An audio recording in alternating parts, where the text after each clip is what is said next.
ये है prime news, क्योंकि सच जरूरी है। नमस्कार, मैं हूं माधुरी गुप्ता और आप देख रहे हैं प्राइम न्यूज। आइए बढ़ते हैं आज के खास खबरों की ओर। साहित्य, संस्कृति और कलाओं के इंद्रधनुषी रंगों से सराबोर विश्वरंग महोत्सव 2023 आयोजित किया जा रहा है। विश्वरंग के दूसरे दिन की शुरुआत मंगलाचरण से हुई, जिसमें साक्षी शिवलेकर ने मोहन वीणा पर भक्ति संगीत की प्रस्तुति दी। इसमें उन्होंने वैष्णव जनतों से शुरुआत की, जिसके बाद एकला चलोरे को प्रस्तुत किया। सुमधुर गीतों की श्रृंखला में अगली प्रस्तुति पायो जी मैंने राम रत्न धन पायो को पेश किया। समापन राग अहिर भैरव के साथ किया। उनके साथ तबले पर रामेंद्र सिंह सोलंकी ने संगत की। भाषा उत्सव का प्रमुख वैचारिक सत्र हमारा भाषाई वैविध्य हमारी ताकत विषय पर रहा, जिसमें ख्यात लेखक और चिंतक पवन वर्मा बतौर मुख्य वक्ता शामिल रहे। साथ ही अनिल शर्मा जोशी भी बतौर वक्ता शामिल हुए। सान्निध्य रबींद्रनाथ टैगोर विश्वविद्यालय के कुलाधिपति संतोष चौबे का रहा। संचालन टैगोर विश्व कला केंद्र के निदेशक विनय उपाध्याय द्वारा किया गया।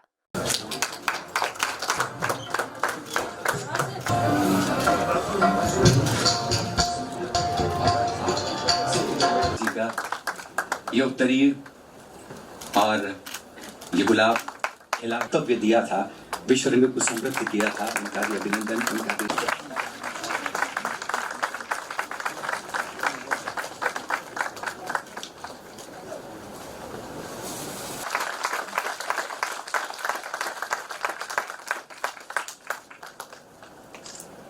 हिंदी में काम करना आना चाहिए और अधिकतम 15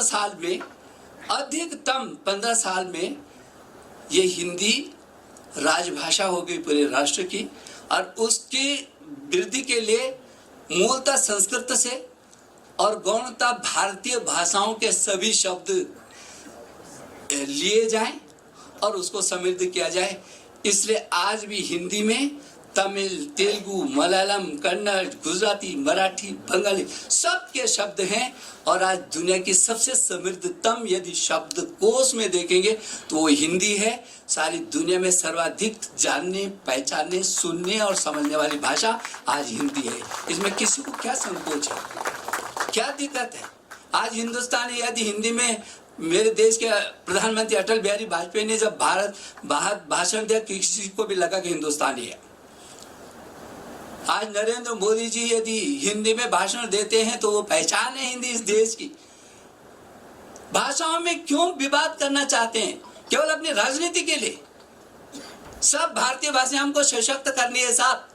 हमने एनईपी में, नई शिक्षा नीति में मातृभाषा को प्राथमिकता दी है, क्योंकि जो अभिव्यक्ति अपनी मातृभाषा में हो सकती है वो दूसरी भाषा में नहीं है। और ये अंग्रेजी तो हमारे देश की भाषा है ही नहीं, संविधान के अनुच्छेद 8 में है ही नहीं। इससे क्यों मोह है? हमारी प्रतिस्पर्धा किसी भारतीय भाषा से हिंदी की तो है ही नहीं। हिंदी तो उनकी एक सूत्र में पिरोने वाली उनकी बहन है, संपर्क भाषा है। यदि इसकी प्रतिस्पर्धा है तो अंग्रेजी से।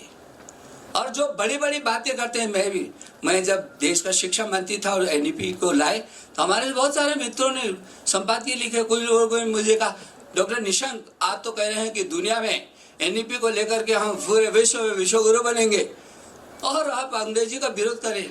अंग्रेजी का हम विरोध नहीं कर रहे हैं, पूरी दुनिया की भाषाओं को पढ़ो। लेकिन मैं ये कहना चाहता हूँ कि आज जापान अपनी जापानी में करता है, क्या वो आपसे पीछे है? वो अपने यहाँ अंग्रेजी बोलने भी नहीं देता। आज रूस अपनी भाषा में करता है, तकनीकी, विज्ञान और किसी क्षेत्र में पीछे है। ये फ्रांस अपनी मातृभाषा में कि हमने सर जो भारत के बाहर साहित्यकार भारत का परचम फैलाते रहे, जो हिंदी करते रहे, हिंदी पढ़ते पढ़ाते रहे, और भले ही जैसा भी हो सकता है शुरुआत में थोड़ा टूटा फूटा हो, हमारे परिष्कृत साहित्यकारों में कोई दिक्कतें हों, लेकिन वो कर तो काम हिंदी में रहे। प्रवासी भारतीयों का हिंदी के काम को समेटने का जलवा पहली बार हमने 2019 में दिखाया और करीब 15 देश आए। अब 54 देश सर विश्वरंग में शामिल हैं और वो सारे प्रवासी लोग हमारे यहाँ।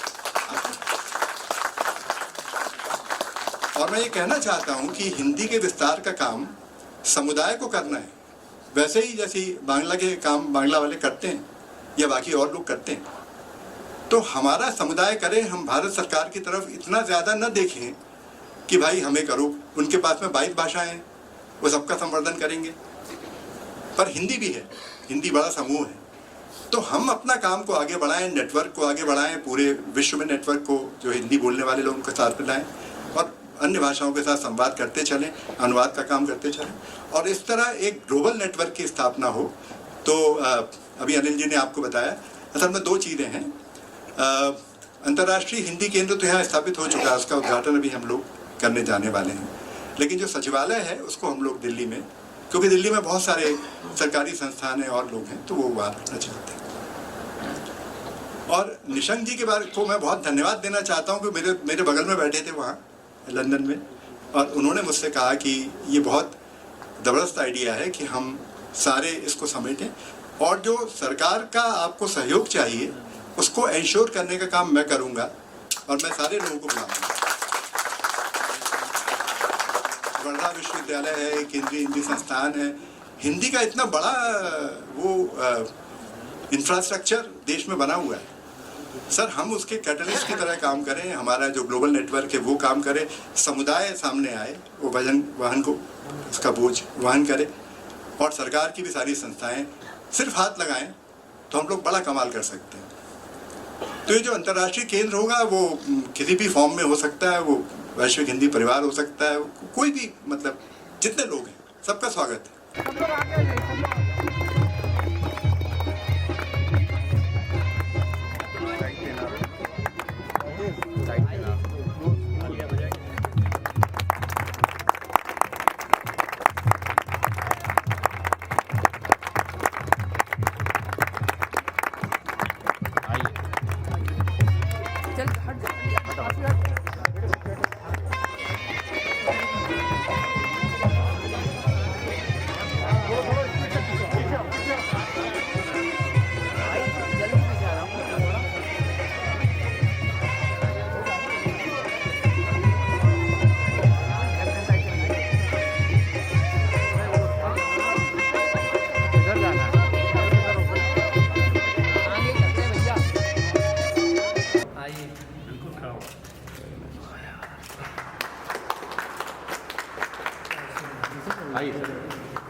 उस गीतांजलि को जहाँ पर उन्होंने लिखा वो स्थान है रामगढ़।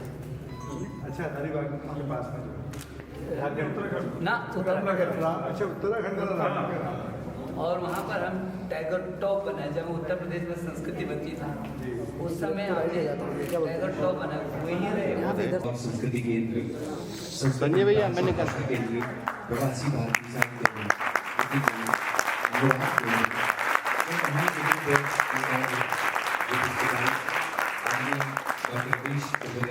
जी, आदरणीय अतुल जी और आदरणीय अनिल जी।